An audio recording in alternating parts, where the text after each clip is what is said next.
అన్నయ్యకి రాఖీ కడదామని అమ్మ వాళ్ళ ఇంటికైతే వచ్చాను. ఇంతకుముందు వచ్చినప్పుడు ఈ చెట్టునైతే చూశాను కానీ దీనికి కాయలు లేవు.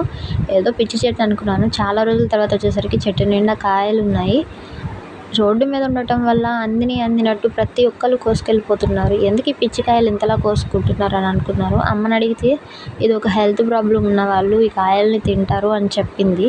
నాకైతే ఈ కాయల్ని ఇదే చూడటం ఫస్ట్ టైం. చెట్టు పేరు కూడా తెలియదు నాకు, కాయల పేరు కూడా తెలియదు. మీ ఊర్లో అయితే వీటిని ఏమని పిలుస్తారో నాకు కామెంట్లో సెండ్ చేయండి. ఈ వీడియో కోసం నేను ఎర్లీ మార్నింగ్ లేచి వీడియో తీయాల్సి వచ్చింది. ఇంత ఎండ వస్తుంది ఎర్లీ మార్నింగ్ ఏంటని అనుకుంటారేమో. వన్స్ అత్తగారి ఇంటికి వెళ్ళాక అమ్మ వాళ్ళ ఇంటికి వస్తే 10 అయినా మనకి మెలకు రాదనమాట. ఈ కాయల్ని వీడియో తీయటం కోసమే నేను పొద్దున్నే 6కే లెగిసి ఈ వీడియో తీశాను. అందులోనూ హెల్త్ కొంచెం బాగాలేదు.